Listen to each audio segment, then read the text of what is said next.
começa agora mais um Fiscalização Pública. Você já sabe, esse é um programa que te ajuda a fiscalizar os fiscalizadores. E hoje a gente recebe a vereadora Lorene, do PPS. Tudo bem, vereadora? Seja bem-vinda. Tudo bem, obrigada, Tânia. A população que nos acompanha pela TV Câmara. Pois é, vocês já sabem que a vereadora é a vereadora mais jovem que está aqui na casa. E tem um projeto que pensa nos mais jovens ainda, né, vereadora? Que é o Parlamento Jovem. Vai funcionar? Já está tudo encaminhado para ter? Como que vai ser esse Parlamento Jovem? Olha, é um projeto muito legal que já acontece a nível da União, lá do Congresso Nacional, e também acontece na Assembleia Legislativa do Estado de São Paulo. Algumas câmaras municipais no país também já possuem esse projeto. E a gente está tentando trazer aqui para aprovação, né, no plenário da Câmara de Taubaté também. O Parlamento Jovem, ele seria o seguinte: um concurso de projetos de leis que os alunos das escolas de Taubaté participariam. Então, as escolas que quiserem participar, os professores, né, nas suas salas, organizam esse trabalho de cidadania, de entender o que é que o Poder Legislativo faz, o que a Câmara faz, como seria elaborar uma lei, dar uma estudadinha na Constituição junto, que é muito bom, né? E aí, eles elaboram projetos de lei, se inscrevem e encaminham aqui para a Câmara Municipal, através de uma comissão de vereadores, que tenha pelo menos um de cada comissão permanente existente aqui na Câmara de Taubaté, porque as comissões permanentes, elas analisam diversos temas, né? Tem a comissão focada em saúde, focada em educação, em meio ambiente, por exemplo, em Constituição, em finanças. E aí, com um vereador de cada uma dessas comissões, para ter a capacidade de olhar todo tipo de projeto que os alunos possam enviar, a gente vai fazer uma avaliação, como um concurso mesmo, e selecionar 19 projetos de lei. A esses 19, eles virão para passar um dia como vereadores aqui na Câmara Municipal de Taubaté, né? Entendendo como é que funciona o trabalho, nos bastidores, nos gabinetes. E depois indo para o plenário também para fazer ali a discussão da pauta dos 19 projetos que eles trouxeram. E se o projeto for bacana, pode virar realidade mesmo? Inclusive, ou é só um ensaio? É um ensaio, mas se o projeto for bacana e eles entenderem, vão conhecer a estrutura da Câmara, vão conhecer inclusive que existe a Comissão de Legislação Participativa, que é uma comissão que eu faço parte, inclusive. E nessa comissão a gente pode receber sugestões de projetos de lei de qualquer pessoa da população. Então, o projeto deles entra na Comissão de Legislação Participativa e vem também para o processo legislativo da Câmara, para chegar no plenário e para poder se tornar lei de fato. Você acha que falta um pouco de ensino político nas escolas? Porque às vezes a gente observa, a gente já foi para a escola, a gente sabe que a gente acabou aprendendo, decorando muita coisa que não serve para nada, enquanto os nossos direitos, os nossos deveres, a gente não aprende lá. É uma maneira, então, de trazer isso para eles, quem sabe no futuro melhorar e trazer para todas as salas de aula essa oportunidade? Eu acredito que sim, concordo com você, de que falta a possibilidade de despertar o entendimento, né, sobre o que é dever, o que é direito no nosso país, sobre a legislação e ter essa consciência cívica mesmo, né, sobre o que é papel de cada um, né, no poder público, no poder político, o que é que a gente deve cobrar e exigir de um vereador, o que é o papel do poder executivo, o que compete ao município fazer, o que compete ao governo federal, à União e o que é responsabilidade do governo do estado fazer, porque a Constituição determina tudo isso, né? Então eu sinto uma falta e acho que o projeto pode ser um passo inicial realmente. Ele não é inconstitucional, ele não cria obrigação da prefeitura de ensinar essas disciplinas, mas ele cria dentro da Câmara Municipal esse Parlamento Jovem, um concurso, né, para simulação dos jovens no processo legislativo e quem quiser pode participar. Acho que pode ser muito positivo. E talvez também colocar de um jeito mais compreensível, porque tem muitos juridiquês que a gente vê as leis e nem a gente que trabalha aqui às vezes entende. Exatamente. Você entende porque é da sua área, mas... Imagina, também tem um monte de dificuldade. E você bem disse, o processo político, o processo eleitoral, a gestão pública em geral, a contabilidade pública, que é o orçamento que eu sempre falo, você já sabe, até acho que é parte de um dos nossos assuntos, né, o planejamento e o orçamento, eles são difíceis mesmo. E aí, como é que a gente vai cobrar das pessoas participarem, se inteirar, quando as pessoas elas têm que primeiro, antes de tudo, se ocupar das suas obrigações do dia a dia, né? Tem que ir para a escola, o trabalhador tem que trabalhar para ter a renda em casa, para dar conta das necessidades, se alimentar, ter lazer também e aí ainda destinar um pouco de tempo para se informar, se interessar e participar do poder público, que é muito importante. Pois é, então você falou aí de orçamento e participação popular, como foi todas as reuniões que tivemos da LOA, Lei Orçamentária Anual? Teve participação popular ou faltou ter mais gente no plenário? A gente até tem umas fotos, né, para mostrar como estava o plenário nesse dia. Vamos dar uma olhadinha. Esse foi o dia da LOA, acho. Talvez tenha algumas fotinhos mais.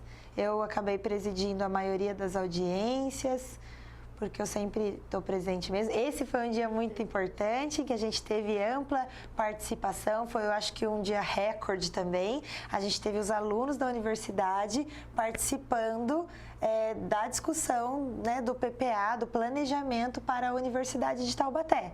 Foi muito positivo.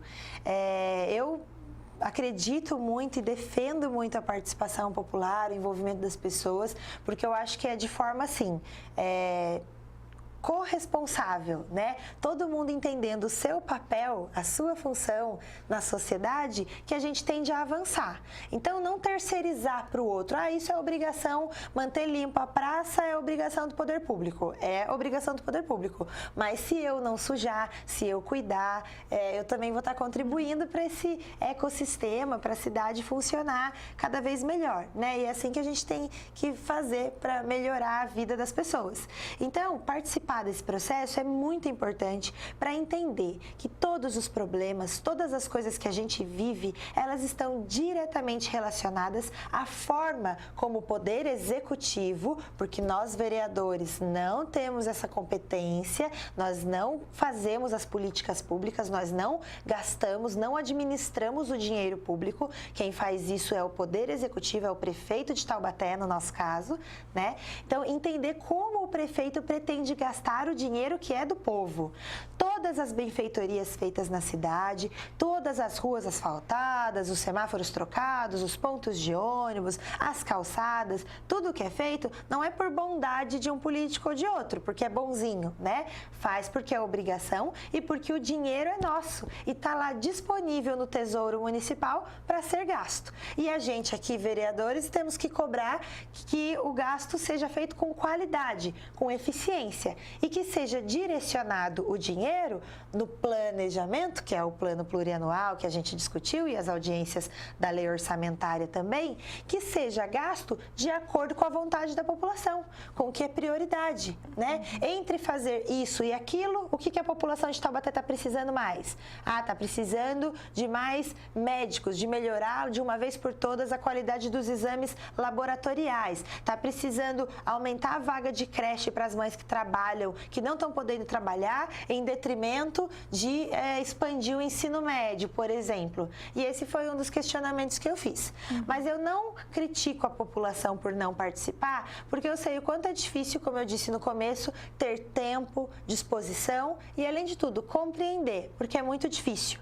Então, eu acho que tem que partir do poder público, tem que partir da gente, ajudar a população a compreender minimamente como é que está acontecendo aquilo ali, o dinheiro, como é que fala, né? Esses monte de numerozinho, o que isso significa? A gente precisa promover nas pessoas a capacidade de poder participar e o interesse também. Pois é, vereadora, o orçamento, a LOA ainda não foi votada, é mais para o finzinho do ano. Só que o PPA, o Plano Plurianual, já foi e você votou contra. Isso. Quem assistiu talvez não entenda por quê. Então, queria que você explicasse. Esse é o momento de falar para a população por que o voto foi contra. Não é um voto contra o futuro de Taubaté. De jeito Muito nenhum. pelo contrário. Né? O PPA, então, ele é o planejamento de 4 anos da cidade, muito importante, né? Como o prefeito pretende gastar o nosso dinheiro nos próximos 4 anos. Eu votei contra porque, como legisladora, componente aqui, né, do poder que fiscaliza o poder executivo, eu tenho que buscar o cumprimento das leis, né? E ainda que a gente possa questionar, e a Câmara tem feito essa autocrítica, esse debate, essa reflexão, e eu fico feliz de ter contribuído para essa autocrítica que a gente tem feito sobre o quanto as nossas leis são colocadas em prática ou não, o quanto elas têm efetividade ou não. Ontem, inclusive, Tânia, eu estive lá na Faculdade de Direito para entender, conversei lá com o professor Ricardo, estava super bem disposto da Universidade de Taubaté, para me explicar, para a gente promover um debate na sociedade de Taubaté sobre a legalidade. Porque a gente tem um monte de lei que não é colocada em prática, que o cidadão não vê efetividade. E aí, para que ela adianta? O que nós estamos fazendo aqui com relação a isso, né? Precisa ser debatido.